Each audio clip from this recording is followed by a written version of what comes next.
Russian researchers in the late 1940s kept 5 people awake for 15 days using an experimental gas-based stimulant. They were kept in a sealed environment to carefully monitor their oxygen intake, so the gas didn't kill them, since it was toxic in high concentrations. This was before closed-circuit cameras, so they had only microphones and 5-inch thick glass porthole-sized windows into the chamber to monitor them. The chamber was stocked with books, cots to sleep on but no bedding, running water and toilet, and enough dry food to last all 5 for over a month. The test subjects were political prisoners, deemed enemies of the state during World War II. Everything was fine for the first 5 days. The subjects hardly complained, having been promised, falsely, that they would be freed if they submitted to the test and did not sleep for 30 days. Their conversations and activities were monitored, and it was noted that they continued to talk about increasingly traumatic incidents in their past, and the general tone of the conversations took on a darker aspect after the 4-day mark.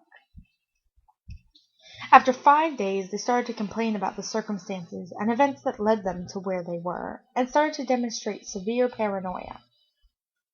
They stopped talking to each other and began alternately whispering to the microphones and one-way mirrored portholes.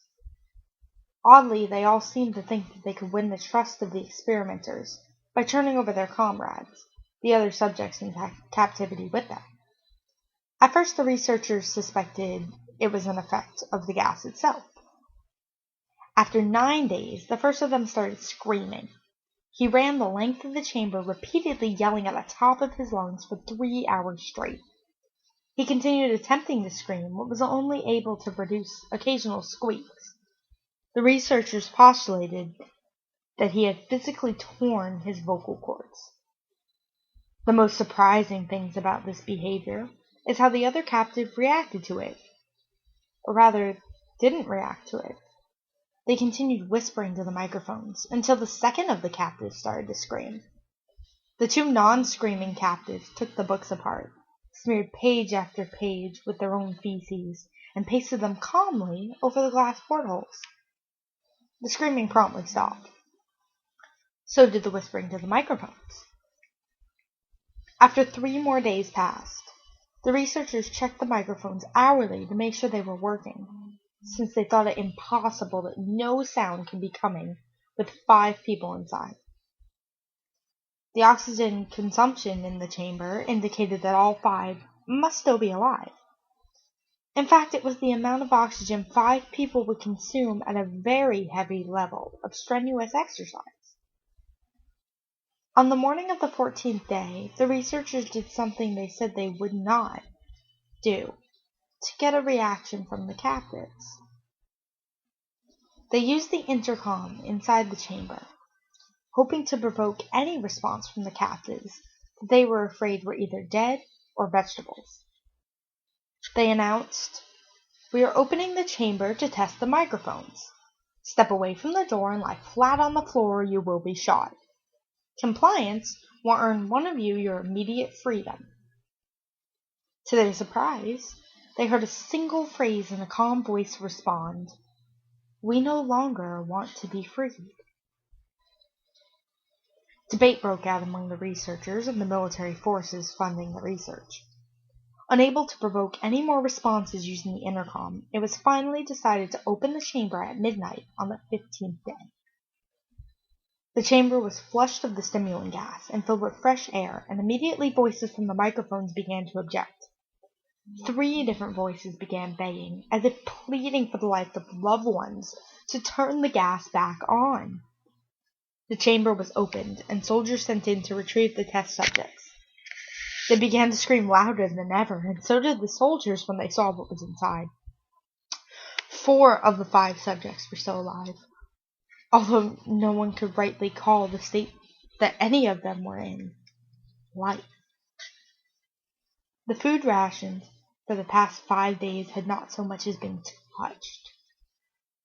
There were chunks of meat from the dead test subjects' thighs and chests stuffed into the drain in the center of the chamber, blocking the drain and allowing 4 inches of water to accumulate on the floor. Precisely how much of the water on the floor was actually blood was never determined.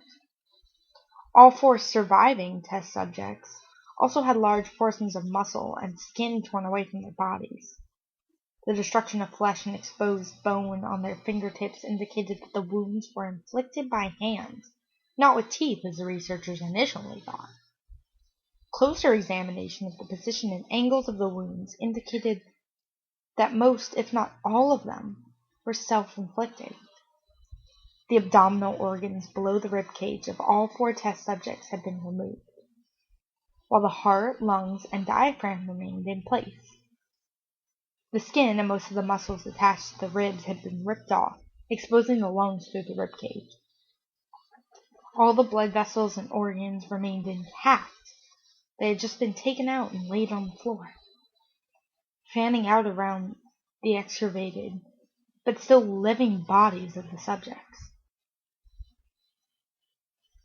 The digestive tract of all 4 could seem to be working, digesting food. It quickly became apparent that what they were digesting was their own flesh that they had ripped off and eaten over the course of days. Most of the soldiers were Russian special operatives at the facility, but still many refused to return to the chamber and remove the test subjects. They continued to scream to be left in the chamber and alternately begged and demanded that the gas be turned back on, lest they fall asleep. To everyone's surprise, the test subjects put up a fierce fight in the process of being removed from the chamber. One of the Russian soldiers died from having his throat ripped out, another was gravely injured by having his testicles ripped off, and an artery in his leg severed by one of the subject's teeth. Another 5 of the soldiers lost their lives, if you count ones that committed suicide in the weeks following the incident. In the struggle, one of the 4 living subjects had his spleen ruptured, and he bled out almost immediately. The medical researchers attempted to sedate him, but this proved impossible. He was injected with more than 10 times the human dose of a morphine derivative, and still fought like a cornered animal, breaking the ribs and arms of one doctor. When his heart was seen to beat for 2 full minutes after he had bled out, to the point there was no more air in his vascular system than blood. Even after it stopped, he continued to scream and flail for another 3 minutes, struggling and attacking anyone in reach and just repeating the word more over and over, weaker and weaker, until he fell silent. The surviving 3 test subjects were heavily restrained and moved to a medical facility. The 2 with intact vocal cords continuously begging for the gas, demanding to be kept awake. The most injured of the 3 was taken to the only surgical operating room that the facility had. In the process of preparing the subject to have his organs placed back within his body, it was found that he was effectively immune to the sedative they had given him to prepare him for the surgery. He fought furiously against his restraints when the anesthetic gas was brought out to put him under. He managed to tear most of the way through a 4-inch wide leather strap on one wrist, even though the weight of a 200-pound soldier holding that wrist as well. It took only a little more anesthetic than normal to put him under, and the instant his eyelids fluttered and closed, his heart stopped. In the autopsy of the test subject that died on the operating table, it was found that his blood had tripled the normal level of oxygen. His muscles were still attached to his skeleton, were badly torn, and he had broken 9 bones in the struggle not to be subdued. Most of them were from the forces of his own muscles that had exerted on them. The second survivor had been the first of the group of the 5 to start screaming. His vocal cords destroyed, he was unable to beg or object to surgery, and he only reacted by shaking his head violently in disapproval when the anesthetic gas was brought near him. He shook his head yes when someone suggested, reluctantly, they try the surgery without anesthetic, and did not react for the entire 6-hour procedure of replacing his abdominal organs and attempting to cover them with what remained of his skin. The surgeon presiding stated repeatedly that it should be medically impossible for the patient to still be alive. One terrified nurse assisting the surgery stated that she had seen the patient's mouth curl into a smile several times whenever his eyes met hers. When the surgery ended, the subject looked at the surgeon and began to wheeze loudly, attempting to talk while struggling. Assuming this must be something of drastic importance, the surgeon had a pen and pad fetched so the patient could write his message. It was simple. Keep cutting. The other 2 test subjects were given the same surgery, both without anesthetic as well, although they had to be injected with a paralytic for the duration of the operation. The surgeon found it impossible to perform the operation while the patients laughed continuously. Once paralyzed, the subject could only follow the attending researchers with their eyes. The paralytic cleared their system of an abnormality short period of time, and they were soon trying to escape their bonds. The moment they could speak, they were again asking for the stimulant gas. The researchers tried asking why they had injured themselves, why had they ripped out their own guts, and why had they wanted to be given the gas again.